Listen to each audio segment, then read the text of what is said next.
Compass সিরিয়ালে আজকের পর্বে আপনারা দেখতে পাবেন কম্পাস আর বিহানের বিয়ের উপলক্ষে একটা ওরা পুজোর আয়োজন করেছে।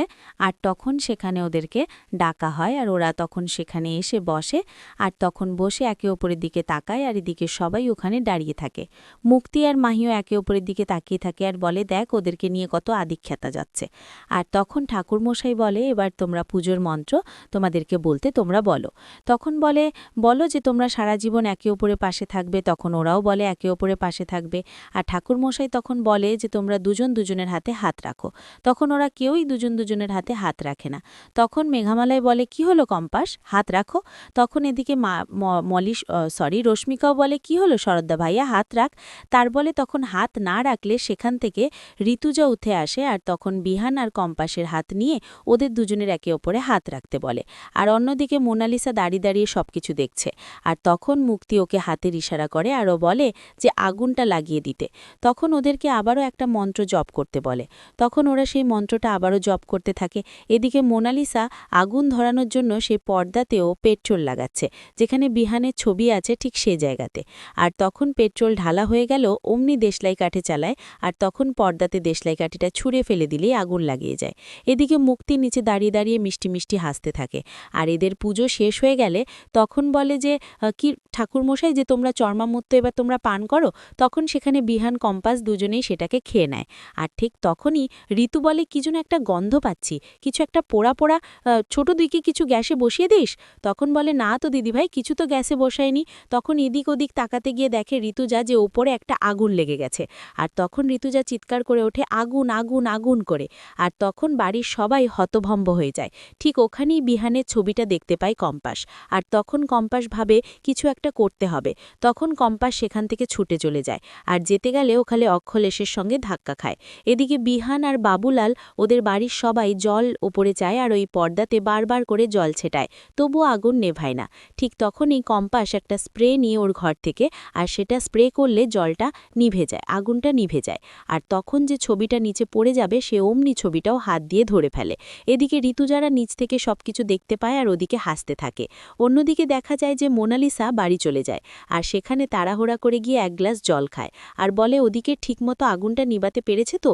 আমি তো কারো ক্ষতি চাই না গো, যে কারো ক্ষতি হোক। আমি তো শুধু চাই যে কম্পাস যেন অমঙ্গল পরিণত হয়, তাই আমি সেটাই চাই। ঠিক তখনই মুক্তি ফোন করে আর বলে, মোনালিসা তুমি ঠিকঠাক বাড়ি পৌঁছেছ তো? তো হ্যাঁ, কিন্তু মুক্তিমাসি ওখানে কারো ক্ষতি হয়ে যায়নি তো? আমি তো কারো ক্ষতি চাই না। বলো যতই হোক ওটা বিহানের বাড়ি, ওটা বিহানের সব কিছু মানুষ আছে, তাই আমি চাই না ওদের ক্ষতি হোক। এদিকে শেষটা মোনালিসার কথাগুলো শুনতে পায় আর মনে মনে বলে যে মোনালিসা এই ছদ্মবেশী কোথায় গিয়েছিল আর কারে বা ক্ষতি করতে গিয়েছিল? মতো বলছে বিহানের ক্ষতি চায় না, তাহলে কার ক্ষতি চায় ও? তখন মুক্তি বলে, শোনো, তুমি সাবধানে সবকিছু চেঞ্জ করে তুমি একটু রেস্ট নাও। তোমার এই ছদ্মবাসটা যেন কারো চোখে ধরা না পড়ে, বিশেষ করে তোমার মায়ের চোখে তুমি দেখো। তখন মোনালিসা বলে, না না, কেউ দেখতে পায়নি আমাকে, আর মাও আমাকে দেখতে পায়নি গো। তখন মুক্তি বলে, ঠিক আছে শোনো, ঠাকুরমশাই কিন্তু বলে দিয়েছে এই বিয়ের পুজোটা কিন্তু এখনো সম্পূর্ণ হয়নি, অসম্পূর্ণ থেকে গেছে।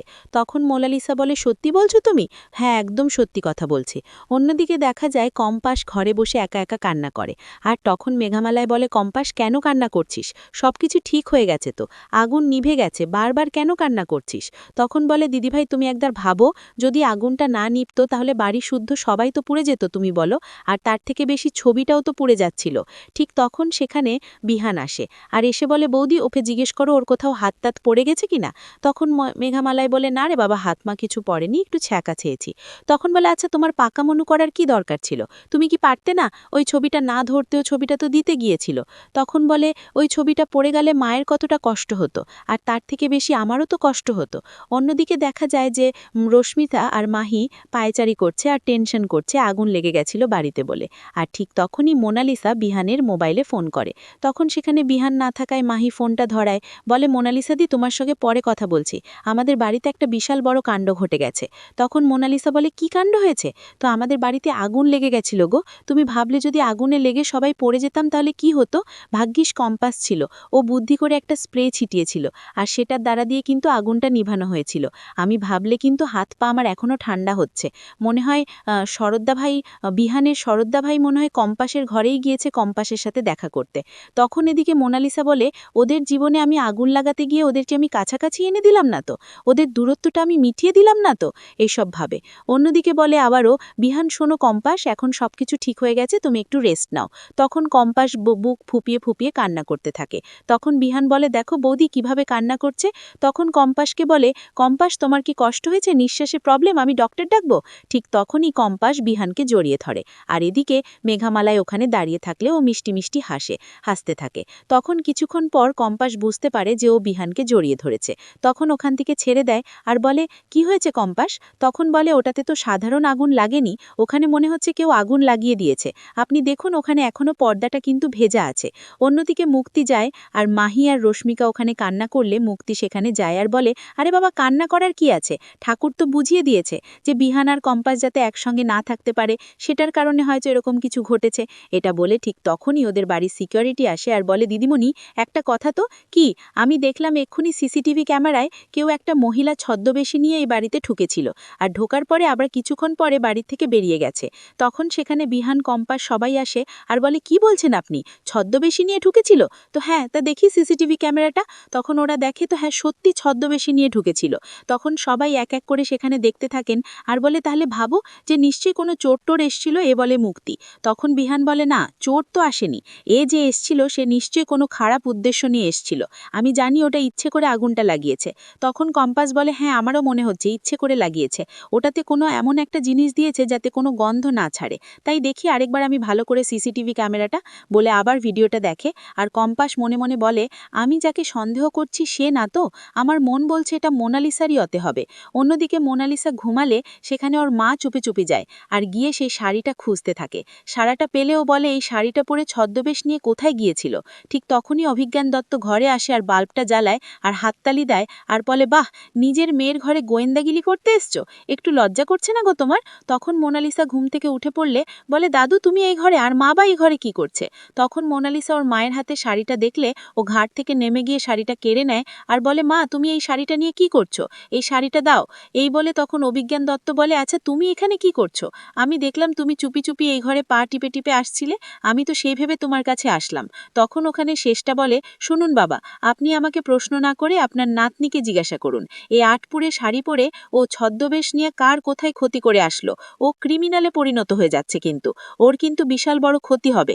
তখন অভিজ্ঞান দত্ত বলে, শুনুন বৌমা, তোমাকে সেটা নিয়ে ভাবতে হবে না, আমি কিন্তু ক্রিমিনাল নয়, হ্যাঁ আমার নাতনিকে কি করে বাঁচাতে হয় সেটা আমি খুব ভালোভাবে জানি। তখন শেষটা বলে, শুনুন আপনি ওর দাদু হতে পারেন কিন্তু আমি ওর মা, তাই আপনাকে বুঝতে হবে আর ভাবতে হবে যে আমার আপনার থেকে একটু বেশি চিন্তা হওয়াটা জরুরি নাকি, তাই ওকে আমার সব প্রশ্নের উত্তর দিতেই হবে। তখন শেষটা মোনালিসাকে বলে, মোনা বল, তুই এই শাড়ি পরে ছদ্মবেশী নিয়ে তুই কার কোথায় ক্ষতি করে আসলি? তখন মোনালিসা বলে, আমি তোমাকে বলতে বাধ্য না, যেখানে গেছি বেশ করেছি। তখন শেষটা বলে, নিশ্চয়ই বুঝতে পারছি, আর আমি যেটা সন্দেহ করছি সেটাই, কিন্তু কনফার্ম হবার জন্যই শাড়িটা খুঁজছিলাম, কিন্তু এখন কনফার্মও হয়ে গেছি। আগাম পর্বে দেখতে হবে। অক্ষলেশ কম্পাসকে বলছি, বলো যে তুমি ওই ফর্মুলাটা কবে কোন দিকে কোন দিন আমাদের হাতে তুলে দিবে, বেশি খ্যারি করো না, ডেট দাও। তখন কম্পাস বলে, আমার বাবাকে আপনারা সুস্থ রাখুন, ভালো রাখুন, আপনাদের মঙ্গলের জন্যই বলছি, আপনাদেরকে খুব তাড়াতাড়ি ফর্মুলাটা দিয়ে দেব।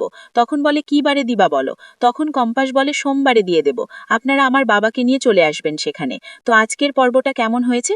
যদি ভালো লাগে তো কমেন্ট, শেয়ার, সাবস্ক্রাইব করতে ভুলবে না।